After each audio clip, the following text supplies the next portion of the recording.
listening to the Fifth Down Fantasy Football Podcast with Johnny Slopes Top 3 to 5 pick next year. and Emila. For the value you could have gotten at Ryan at, I almost had 5,000 yards, but no, you don't want me. What you're saying is Wayne Gallman is the definitely functions of running backs? I guess you could say that. I guess you can put me down as a for saying that. We now bring you to the Fifth Down. What is up, Fifth Downers? We are back. I am sorry I had to deal with some personal issues, but I did not die. We are back. You're listening to the Fifth Down Fantasy Football Podcast. And with me, as always, is my partner in crime, K-Mill. Yeah, I'm surprised. Last year there was an actual fiasco where your family literally thought you died. So I thought that was a similar situation this year. But surprise, you're alive. No, we just, we lost internet for a while. Man's got to eat. A man's got to eat. Yeah, you got to put your priorities first. But, yeah, anyhow, today we're going to be talking about Week 11 waiver wires. Pardon me if you can hear the train in the background. I'm sorry, but I live in an imperfect world. But we'll be talking about Week 11 waiver wire pickups. K-Mail, before we get into that, though, I just want to get some of your thoughts on what happened on Week 10, give a quick little recap on some of the things that you noticed. Man, I'm throwing the dishes on you right now, man. Man, a lot of close games for the early ones, at least. There was a lot of games that came right down to the wire. Cincinnati. Yeah, that was really surprising that the Colts played them that close. And then also, I really liked the Tennessee Cincinnati game. That was fun. That went down to the last play. Yeah. Denver got thrashed by New England. What? Tampa Bay and the Jets had a low-scoring game. I kind of thought that was going to be a higher-scoring game, I didn't expect, it to be so as boring, I guess. Yeah, I know everybody was plugging McCown this week, and he ended up being a complete dud. Yeah, same thing with Bilal Powell. I know he was a popular, DFS play. I know a lot of people probably were if you didn't play him, you probably surged ahead. But, yeah, like you said, what's going on with Denver? They're just getting thrashed. They have, nothing going on offense. They're down to starting Brock Osweiler. Oh, I know. Yeah, it's dark days are ahead. Yeah, their season's done. There's no way they're going to be able to crawl. This whole team looks lost. It's just a disappointing year to be a Broncos fan. I think that Vance Joseph has done a horrible job coaching, and that's just my take on it. Because the only difference between this year and last year is the coach. So what gives? Do you think they have any chance of beating Cincinnati next week? I feel like they're going to snap their losing streak. It has to be next week, right? They're at home.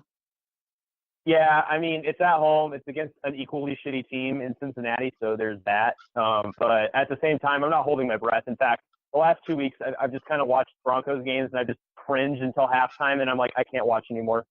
And then I leave. I can't do it. We just we want to jump into some of the injuries that happened this weekend, K-Mill. I know Phillip Rivers, it seemed like he had some concussion-like symptoms after the game. That would be a pretty big blow to the Chargers because they already have a hard enough time winning, Yeah, and the one that I thought was really noteworthy was Devontae Freeman. He got, in the first quarter, I believe it was, he got hit, and I watched the play. He went limp, and they're saying it's a concussion, but right now, and it just happened on Monday. I already read a report yesterday that they're already saying he's unlikely to play on Monday night. So it sounds like if you have Tevin Coleman, you're going to have a good play this week.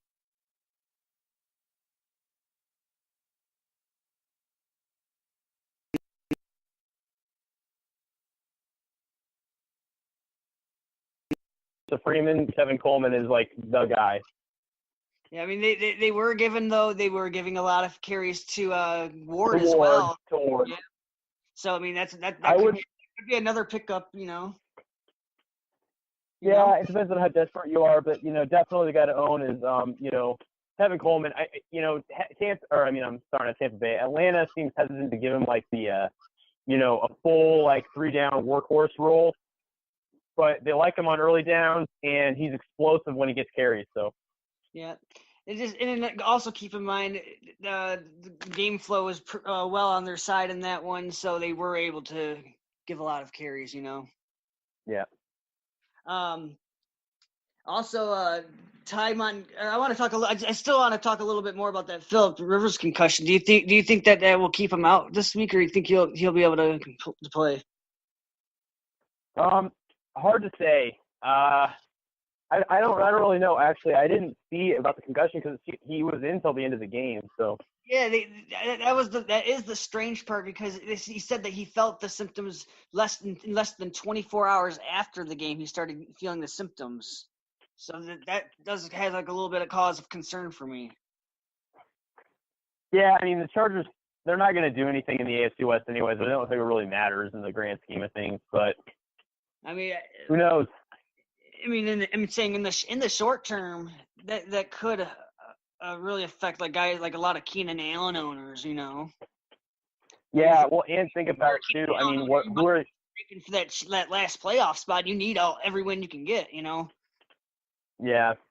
Well, what are they going to let what's his name play? They got in a trade. Kellen Moore I think would be the next one up, right? Yeah, or what's his name? Cardell Jones. Oh yeah, maybe. If he's familiar enough with the playbook, he should be right now. Yeah. Ty Montgomery left the game. He re-aggravated his rib injury. They say though he still has a shot at playing next week. But Aaron Jones, he also went down. They say that it's an MCL sprain, 3 to 6 weeks. And you know who Jamal Williams plunged his way for 20 carries, but he only picked up 67 yards. I think that's kind of who he is at this point. I've seen it seems like every time he was carrying the ball, he was just running into a brick wall. But yeah, well, there's some running back. I mean, look at Melvin Gordon. He's not a very good running back, but he gets the volume. If he gets the volume is everything. But Phillip Rivers, Brett Hundley, who's also a little bit banged up. Yeah. I mean, yeah, I'm saying Jamal Williams is still worth a pickup, but I mean, I'm definitely not. You're really hoping for a touchdown, and this is just an offense that's struggling to move the ball. And now even Brett Hundley's a little bit banged up too. Yeah. I heard that Marcus Mariota, he was dealing with multiple injuries. He was dealing with a shoulder injury and ankle sprain. Yeah, he's been a tough son of a bitch for his first couple seasons in the NFL. So, I don't know. Yeah, they say they're not too bad. They're both minor. Yeah, he didn't seem very worse for wear. I mean, he was playing a tough defense and he came out ahead. So, he looked good. I mean, I don't really know how noteworthy this is, but Rob Kelly had a high ankle sprain, and I know that the Redskins' rushing attack has gone to shit anyways. So I just wanted to know he's probably going to go on IR. You got to think, Yeah, definitely. Yeah, but I'm just saying that might boost the value up of like a guy like Chris Thompson a little bit more. Obviously Samaje Perine comes back into the picture. That's not great, but at least it helps out with like Chris Thompson owners, Definitely. David Johnson, he might try to come back, but I don't see it. He got his cast removed. Yeah. Yeah, I'm not seeing it unless you have an IR spot on your team that you could physically pick him up and put him on your team with. It seems like very unlikely that he does come back this year. So you're really just hoping and praying that you get him for a game or two. And think about it, he's going to be shedding the rust in that game. Do you really want him for that? Yeah, I mean,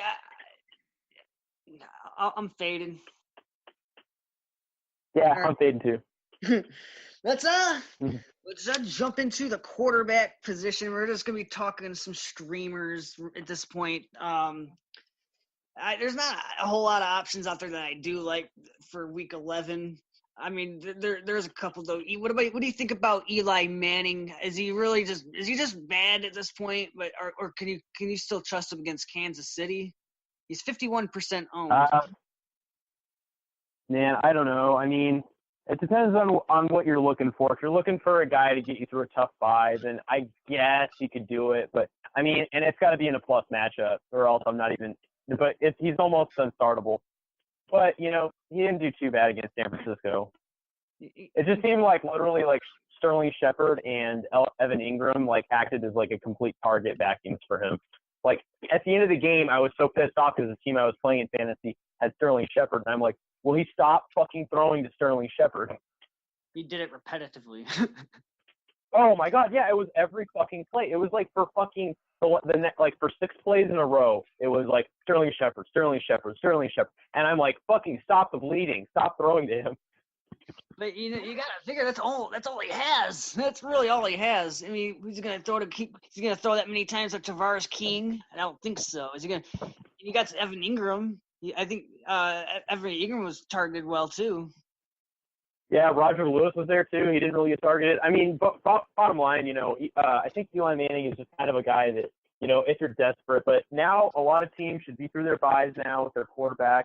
So only in the desperatest of measures. I mean, outside of that, there's really not anything else that's really appealing. I mean, you got Blake Bortles. Even against Cleveland, I don't trust him. Jay Cutler, I never trust Jay Cutler. I mean, Ryan Fitzpatrick going on the road against Miami, I'll pass. Joe Flacco, I don't want Joe Flacco. Andy Dalton going on the road against Denver, I think not. That's it, Yeah, exactly. Or you get Drew Stanton. I think he got hurt. I think it's gonna be Blaine Gabbert. Oh yeah, that's right. Yeah. Oh fuck, Blaine Gabbert. Jesus Christ. Yeah, I mean that's ugly, Yeah, that's bleak, man. You can go back to C.J. Beathard if you want. He actually had a pretty good week this week. Shit. Fuck, man. Yeah, I mean, I'm being serious. He wasn't bad. Yeah. Let's go over to we'll talk about some running backs. I think that's the more interesting topic at this point. What are you doing with guys like, I mean, you got to drop Buck Allen at this point, right? I mean, yeah, you do. With Danny Woodhead coming back, I mean, he's taking his really only value away from him. Yeah, he's got 5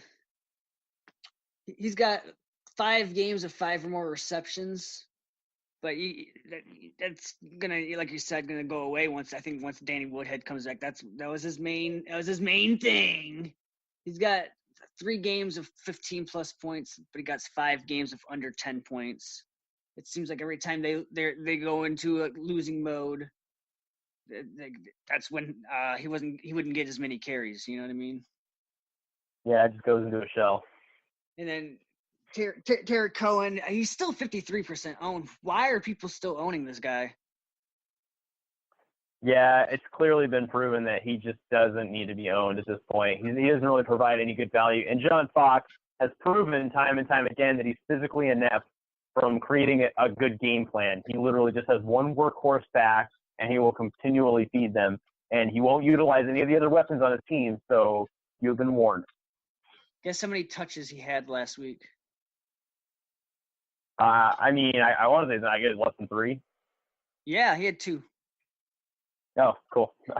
He had 1 carry. He had 1 carry and 1 catch. Mike Gilsey's 45% owned. People, he wasn't even active this game. It's time to cut bait. You tried. Yeah. Move on. Yeah, exactly. The only well, I can't say that not only 2, but the only 3 backs worth owning are Deion Lewis, James White, and Rex Burkhead. Obviously, hot waiver pickup. It's still kind of like a headache though, right? And it really is, yeah. You really just don't know week to week. I mean, really think about the balls you have to start a guy like Rex Burkhead. When your week's on the line. You have to be betting on a touchdown.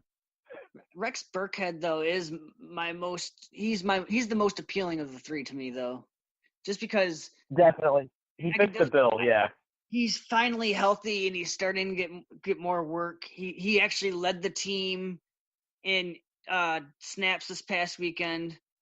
His role is starting to grow more and more, and I think this is right at the right time too. This is like when you drafted Rex Burkhead. You didn't draft Rex Burkhead to immediately take over the role right away because you knew that was never going to happen. You drafted Rex Burkhead as a stash, hoping for this moment right now where he finally starts taking over the backfield a little bit more and starting. He just led the team in snaps this past weekend. This is what. Yeah, what makes him interesting is that. Yeah, I'm sorry. I was just saying he does what Deion Lewis. He's like a James White and a Mike Gillislee like combined. He can run through the tackles, and he's also a very like capable receiver out of the backfield. I mean, he does it all. He's a very efficient dude. He is, yeah. I mean, and he's like small. He kind of reminds me of like I know that's a different position, but Wes Welker. Like he just the way he like runs and looks on the field, like in a Patriots uniform, just reminds me of Wes Welker. Is it because he's white? I mean, that has something to do with it. I always got to give you a hard time. I know. Theo Riddick is starting to warm up a little bit. He's gotten 10-plus points back-to-back weeks of PPR leagues. He's 42% owned. I think he's definitely worth a flex consideration at this point. Because he's starting to get a little bit more play, if you will. So that could very well go away though once Galladay gets fully healthy. But I think he's definitely worth a roster spot. Yeah. Is there any other running back out there that we haven't talked about? I think there's one big one. I mean, did you talk about Eckler yet? We have not. Oh, okay. I was going to say he's worth an ad because, I mean, seeing him, he got over 100 yards rushing, 2 touchdowns, and the guy looked electric. Like, he was like the way Melvin Gordon should be, because Melvin Gordon is just not a very good running back. Like, I'm sorry. Like, I'm sorry if you think that he's a good running back because he lights it up for your fantasy team, but he's really just not. Like, he gets a lot of volume, which makes him good because he gets a lot of opportunity. But this guy Eckler, he was able to cut into Melvin Gordon's workload, and I mean every play he was just making plays. He was making guys miss. I mean, absolutely electric. And if Melvin Gordon were to go down, this guy, he's obviously going to get a nice share of the work. Do you know what the carry split was between the two? Or I mean, sorry, not the carry split, but the touch split. Yeah, touch split. Yeah, he saw 15 to 21, so he cut in quite a bit to Melvin Gordon's workload. Yeah, I mean, and a lot of that was also coming like late in the fourth quarter too. And I know he did fumble the ball, and that sucks, but it's definitely nice to see him get more involved in. Let's just pretend for a second, maybe if Phillip Rivers is unable to go this next week, and Kellen Moore is the quarterback. Wouldn't that be like a really run-heavy script for Los Angeles, and that would actually kind of boost Eckler's value up a little bit, don't you think? I would think so, because San Diego could run a scheme very similar to Atlanta's. Just do like a thunder and lightning technique with these guys. I think that could be really awesome to watch. Yep. I heard some rumors that Chris Carson could return in December. And that to me is crazy because that leg injury that he suffered was pretty gruesome. Yeah, I mean, it's coming out of Pete Carroll's mouth, though, so take it for what it is. Take it with a grain of salt. I mean, yeah, he's always overzealous. Like, he said that CJ Prosise was supposed to be back week 7, which obviously was a lie. All right, I'm just gonna fire some names at you, and I just want to get your opinion on some of these guys. Okay. Rod Smith. I don't see it happening for him. Alfred Morris was the more efficient one. I know he started a little late. They went to Smith. Smith didn't really do anything, and they went back to Alfred Morris, who lit it up. Yeah, so no, he's a pass for me. Yeah, it seems like they did like to use him a little bit in the passing game though. Other than that, like if Dallas is in a losing script, maybe. But even then, like, there's probably some better plays, I don't think there's enough upside there. Definitely not. I mean, maybe if he was to somehow get more carries, steal more carries from Alfred Morris. So maybe if you're trying to stash him, I could see it. But Definitely. yeah. Yeah, I mean, I think we covered Rex Burkhead pretty good. What about Elijah McGuire? Interesting. He could be an interesting ad, but I think it's a little premature as of right now to add him in I would say maybe in a 14-team league. I could see it. Devontae Booker. Yeah, I'm gonna fade on him too. Denver's backfield is so unclear right now to me because one game they'll go to Booker and he'll look electric, and then the next game they'll go back and give C.J. Anderson a shit ton of carries. So I don't know where this backfield is, and I really don't think that Booker is a very good stash either. I think that you're just kind of praying and hoping with him at this point. The touch total was nearly identical between C.J. Anderson, Devontae Booker, and Jamal Charles. I think C.J. Anderson, had 11 or 10 touches. Devontae Booker had 9 touches. Jamal Charles had 8 touches. So, I mean, I hope I remembered that right. I think you're very accurate. I mean, because it was a 3-way full blown committee, and it's so muddled. I don't even know why you'd want any of them. Honestly, I think that the most clear one is C.J. Anderson because he's the only one that's actually making guys miss. But yeah, he missed my starting lineup. That's for sure. Yeah. Bench. I didn't care if he was playing New England. Couldn't do it. I did it. I think I did it in one league though. What about Matt Breida? Also interesting. And the only real reason I say that is not because of his 28-yard touchdown. I say that because we all know Carlos Hyde is Carlos Hyde, and he is known to get injured. And who do you want on a team that has a run-heavy script? You want, his backup. So he's definitely good as a handcuff or also as a nice little bench stash if you have the room. What would you see Matt Breida as if, let's say Carlos Hyde does go down? What is he in terms of fantasy? Is he an RB2? Is he RB3? Yeah, I would say he's more of an RB2. I think that if he gets the work that Carlos Hyde is currently getting, he's definitely an RB2 in my eyes. And he's actually has some pretty good playmaking ability. Yeah, I mean, he does seem to make a lot of plays. I know it did seem like when he scored his touchdown, it just seemed like that the Giants just didn't feel like tackling him on that play. But it's still nice to see every time he gets on the field, he's making plays. Yeah, exactly. Yeah, the Giants. That's a little side note. They've completely given up on their coach. So. You really think so? Oh yeah, I'm actually really surprised they didn't fire him today. Well, I guess we'll have to keep an eye out for that one. T.J. Yeldon. What do you think about T.J. Yeldon? He had 6 catches this past weekend. Do you think that maybe he can earn some of that passing down work from Fournette? I'll fade. Yeah. I don't like to bring this dude up, and I'm not even going to bring him up. I'm just going to say Samaje Perine is not. I don't think he's a pickup. The offensive line's banged up. We already seen him suck before. Don't pick up the suck. Yeah. Let's go over to some wide receivers. What's your opinion on Cooper Kupp, Mr. K-Mill?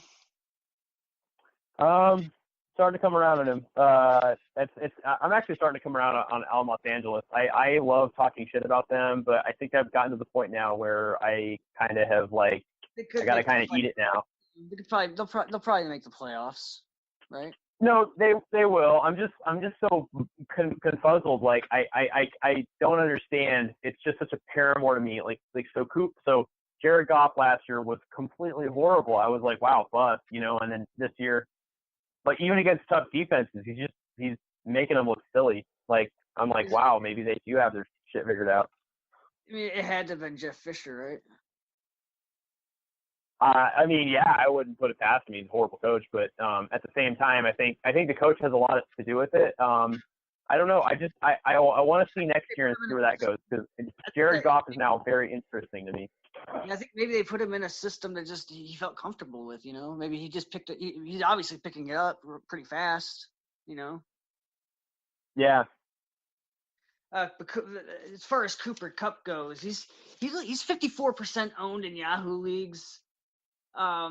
Thing is about Cooper Kupp is he has only 5 or more catches twice this season, and he only has 10 plus PPR points 4 times this season. So the rest of the time he's under that. I mean, do you think that maybe his floor is a little bit too low, and that his ceiling isn't high enough? Because it seems like Robert Woods is the one that's making all the big plays. Him and Sammy Watkins. Seems like he's. Yeah, I know. Yeah, that kind of pissed me off too. Sammy Watkins just didn't do anything all game last game, and then all of a sudden he caught a touchdown at the end of the game. I'm just like, what the fuck? But, yeah, I mean, I think that Robert Woods is a little undervalued, definitely, in my opinion. Well, I think he's undervalued big time. He's been consistently just putting up points for like the past 3-4 weeks, and even before that, definitely. Before that, he started developing a solid floor too. Yeah, even last year, when Sammy Watkins was out, he started actually showing, I think he actually started putting in a little more effort, and it's like, wow, look what happened. I mean, you have to figure. I mean, he does have a really good draft pedigree. I mean, he was a really good receiver at USC. Yeah, people forget that too. What do you think about Corey Davis? He has 25 targets in the 3 full games that he has played this season. I know it still looked like a quiet game for him this past weekend. He only had 4 catches, but he had 10 targets. So it is nice to see that he's getting full reps in the games. He's getting the majority of the target share. He's getting the majority of his snaps. He's 48% owned still in Yahoo leagues. He could be interesting. He made some good plays this weekend. Or I mean, I watched him. I mean, he still looked impressive. I heard something about him getting robbed from a touchdown or something like that. Yeah, I didn't watch the full game, so I don't remember that play. But yeah, he got wide open on a touchdown, and I don't remember exactly what happened. Yeah, but it's nice to see that he's being targeted so much, and I think he's going to start to take over that number 1 role over there in Tennessee. I mean, that's what they drafted for. So, and that's nothing to knock about Rashard Matthews. Rashard Matthews could still be fantasy worthy as well. I think that Mariota could support 2 guys. It does seem like he still likes to use Delaney Walker though as well, but Delaney Walker doesn't even have a touchdown this season. That's true. How do you feel about Martavis Bryant? He played a little bit.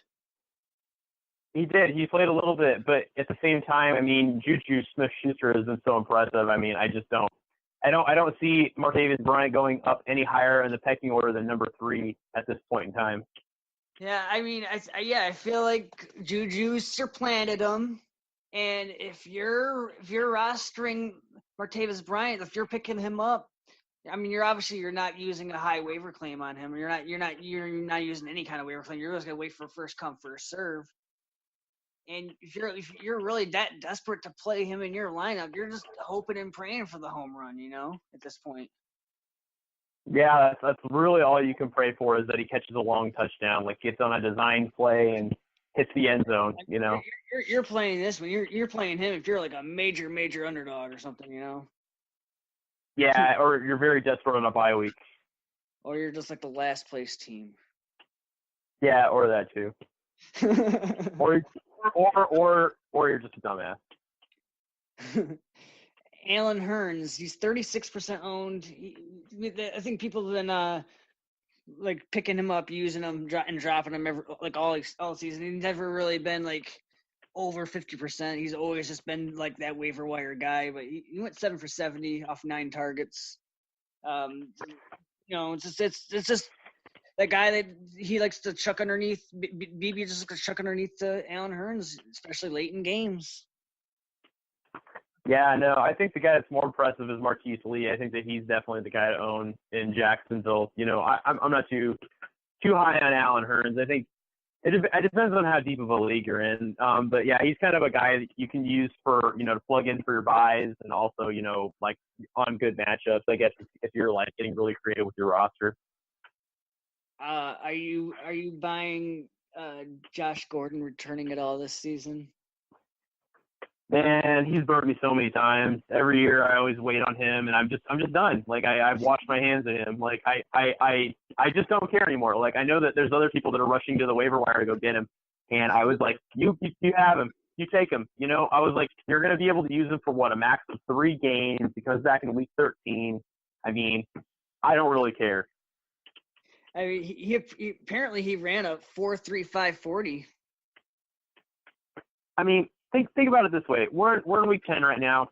You get him back week 13. Are you really going to start him? No, you're going to put him on your bench, see what he does, and then maybe week 14, 15, and 16, you maybe in your flex, if you have like multiple flex positions or you have an extra wide receiver position. Other than that, you're not going to start him. I know. And also, can you even trust this quarterback from week to week? No, because you don't know who it's going to be. I mean, Kaiser looked good against the Lions, and until he got hurt. What about? I think the more interesting wide receiver on the Browns is Corey Coleman. He's going to be definitely back. He is going to be back this week. Yeah, he's very interesting because he's going to be a target vacuum when he comes back to this offense. I think people keep forgetting. I mean, this guy's an awesome receiver. He's very talented, and he's coming back to an offense where he's going to be the primary guy. I mean, he's way more talented than anybody else if he can only keep his hand, healthy. All right, I'm going to ask you this: Corey Davis or Corey Coleman? I'd say Corey Coleman. That is interesting. Is it because of the targets? Yeah, I say it's because of the opportunity and the targets. I think that Corey Coleman or Corey Davis, he has to fight with a lot of other people for targets. Corey Coleman is going to essentially come back and it's going to be his show. I know. It's just the thing is, I do think that Corey Davis does get a lot of targets as well. I mean, yeah, I think in the 3 full games that he's played this season, he's gotten 25 targets. I mean, that's no. I definitely. I'm not trying to take anything away from Corey Davis. I think that he's an excellent ad and a receiver as well. To me personally, I would rather own Corey Coleman just because, he's playing for a shit team. Yeah, but how the hell does that matter if he's vacuuming targets and, has a chance to get a weekly touchdown? I mean, can you name 2 Cleveland Brown receivers? I knew the one besides Gordon and Coleman. Yeah, I mean that's pretty much it. I mean, I could probably say DeVal, but that's it. I mean, we got like Rashad Higgins. Johnson. You got like Rashad Higgins. Yeah. Yeah. What about D.D. Westbrook, Jacksonville? Not enough love. He's all offense, or is he? Because to me, he's the most exciting receiver out of the receiving core in there over there. Yeah, he's interesting. I really like him. Actually, I really like him in Dynasty. I actually have one of my Dynasty leagues, and I got him with like my last round pick this year, and I'm actually loving that now. But he looks really exciting, and people were talking about, he looks very like, slightly like he doesn't have the, a frame big enough to play football, but he's been doing it, man. Yep, I think it's an interesting bench stash. Definitely, they were actually expecting him to come back this week, but I guess they wanted to wait an extra week because I think they have to do it though by this week, or else he's going to be lost for the season. Yeah. I hope they do. Brandon LaFell, Fool's Gold. Yeah, I would say Fool's Gold. I mean, this is AJ Green's offense, and the Bengals aren't doing anything this year. And honestly, the way they've been running the offense, they can't support 2 receivers in this offense. Dontrell Inman, Fool's Gold. Yeah, I mean, Chicago doesn't throw enough. Like it's a no-brainer to me. I'm not touching Dontrell Inman. Marquise Goodwin. Yeah, fool's gold. I mean, same thing. One trick pony. Yeah, one trick pony, and that's he's doing the same thing he did in Buffalo last year. Like in Buffalo, that's what he was doing. He did a designed play where he just burns everybody downfield and then catches a long touchdown. Yeah, I mean, well, that's all. That's his only skill set is that he's fast. He's not good at making people miss. Yeah, exactly. He's just fast as fuck. Kenny Galladay, last one. I'd say that he actually does have some stash value because he's proven to me. I mean, even this game, I saw him make like a nice catch and he ran up the sideline uncontested. But yeah, he had some good plays this weekend. I wouldn't say he's necessarily fool's gold, but I would definitely say I wouldn't feel comfortable starting him. I'd put him on my bench and stash him. It seems like he makes he's been making a lot of splash plays early in the season, and he made a couple splash plays now. It was his first game back off of a hamstring injury. He made it through the game unscathed. It didn't re-aggravate it. That's good news. I think he only played like 11 snaps or something like that, and he still had 2 catches. Yeah, and his 2 catches were nice catches. I mean, he shows that he's got the skills. Yeah, so I think that once he starts to get more healthy, he'll because he got outsnapped by T.J. Jones. He's better than T.J. Jones. I think he'll he'll at least get back to his number 3 role. Definitely. I think that's about it for those. Tight ends are pretty barren. If Tyler Kroft is for some reason still available in your league, he's 53% owned in Yahoo leagues. He does go on the road, but he does play Denver. I think we've seen it time and time again. Denver struggles against the tight end, so you can start tight ends against Denver. Yeah. Especially they've given up 92 points the past 2 weeks combined. Yeah. That's oof. One more tight end of note though, Jermaine Gresham. He kind of did this in little spurts last year. He has had now back-to-back touchdowns the past 2 weeks. Would you have the balls to start Mercedes Lewis? I can't even say it without laughing. I'm sorry. He does play Cleveland though. Yeah. Actually, surprisingly, I'm starting to come around on him, man. Like, so I was actually watching a lot of the Jags Chargers game. Great game, by the way. Mercedes Lewis. It seems like he's just Blake Bortles just works him in the game plan like every week. I mean, I wouldn't have the balls to start him, no, but I mean, this Jags offense. I mean, I still think Blake Bortles is a bad quarterback, but overall, he made some really nice throws this weekend. I know it's really weird to say. I didn't watch the game personally. I still can't watch Jacksonville. I'm sorry, but it just seems like he only had 2 catches. That's not good. It's hard to trust. But Cleveland is bad against tight ends, so I mean, it wouldn't surprise me. Every single game that Jacksonville, or every single game where Mercedes Lewis has a touchdown, they win. Yeah. I wouldn't have the ball to start him, no, but it depends on your tight end situation. If you're completely desperate and you're just streaming tight ends each week, I think that he could be a good play. And is any other tight ends you want to? Maybe Charles Clay, maybe. Actually, yeah, he's the guy that I really want to push. He's back, and he actually was productive this weekend. I mean, they got thrashed by the Saints, but Charles Clay. Yeah, I mean Charles Clay. I mean, I know that they have Kelvin Benjamin now, but Charles Clay is going to be in there. He was a target hog for Tyrod Taylor. So hey, depending on your tight end situation, he could be a guy worth adding. I just want to talk about a couple of defenses before we end this show. I know Philadelphia, Kansas City, Baltimore. They may be owned in your league, but they're coming off bye weeks, and so they might have been dropped. So definitely check your waivers and see if they're available. I think that maybe those defenses might actually be worth a pickup, especially Baltimore, because Baltimore. They're playing the next 2 weeks. They play Green Bay and Houston, and for your fantasy football playoffs, they play Cleveland, Indianapolis, and Cincinnati. Yeah, that they could be a good one. I like Arizona this week. I mean, I know they play San Francisco, but hey, you could do worse. Houston? I think they play Houston. I'm sorry. Yeah, you're right. They play Houston. I'm sorry, I was misreading. Yeah, they played Houston, and we all saw the train wreck that is Tom Savage. So. Yeah, I have that one down there as well. I think Arizona's a good play. They're 46% owned in Yahoo, so they could be out there. Do you think that? What do you? I want to know what's your honest opinion about the New Orleans Saints defense? It's funny, they were just on my mind. I was going to bring them up because they're a popular, waiver, ad this